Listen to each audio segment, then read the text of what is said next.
Hey, Noble, what's wrong? Hey, Emily. I'm just wondering where this came from. The library? No, I mean, how is it made? Oh, it was printed at Warzala Publishing. Warzala? Aren't we marketing interns there? Yes, we've actually been learning about printing all summer. Well, we should probably tell people what we've been learning. We definitely should. What's the first step? Pre-press.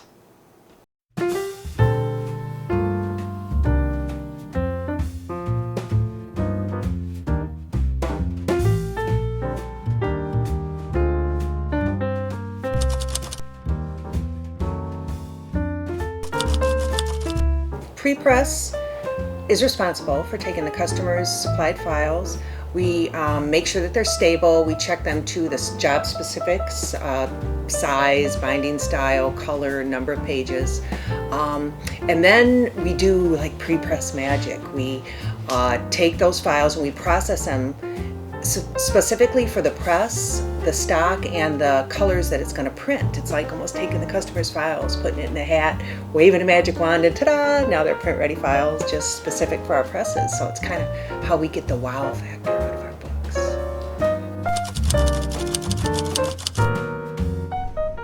First, a customer should make sure their document is a PDF with the fonts embedded.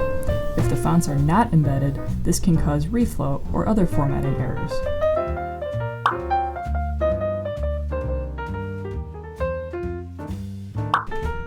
Warzala makes it easy for a customer to correctly export their document as a PDF by posting a helpful guide on our website.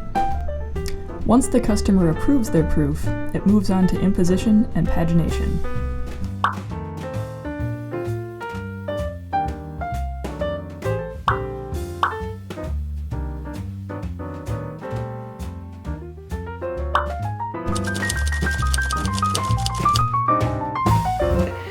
Colors will actually look completely different in different lights. There's different incandescent lights. You have your different fluorescent lights. There's commercial, and then there's daylight. And now with the introduction of LED, colors can really look a lot different.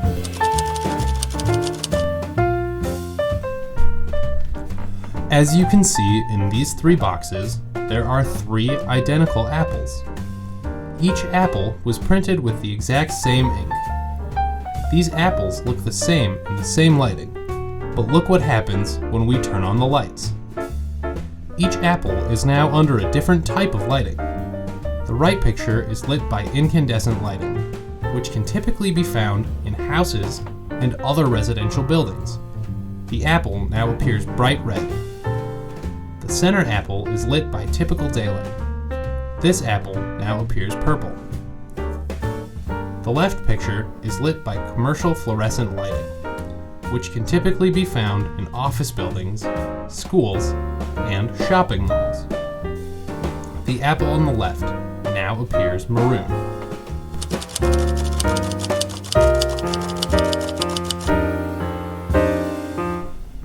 At Warzala, and any other printing location, we have a light booth that keeps our lighting standards and conditions consistent. Any colors we work with here will look the same no matter the time of day, weather, or anything else.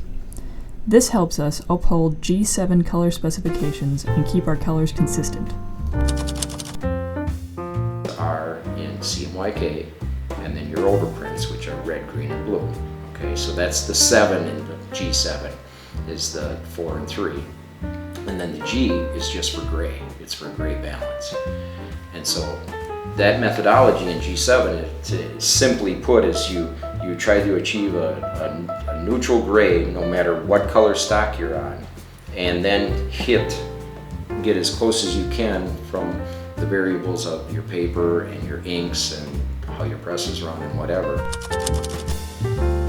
When I started, pre-press was not digital. So it was film, and the film would be assembled for press, and film assembly is actually called film stripping. My sister moved down to Texas, and I went down there to visit her, and I met her boyfriend, and he asked me what I do for a living. And I just told him I'm a film stripper.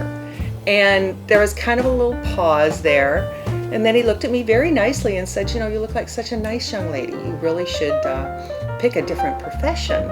And I thought to myself, okay, I think he took that wrong. I'm gonna have to explain what I do instead of just blurt out my title.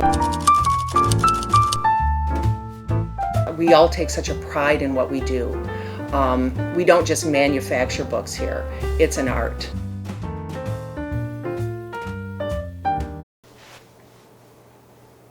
Wow, that was cool. Sure was. Can we talk about the web press next? Yeah. Oh no, it's after 5. We've been here longer than we thought. Ah, shoot. I guess the web press will have to wait till tomorrow. Well, I'm off to go kayaking. Sounds good. I gotta feed my hummingbirds.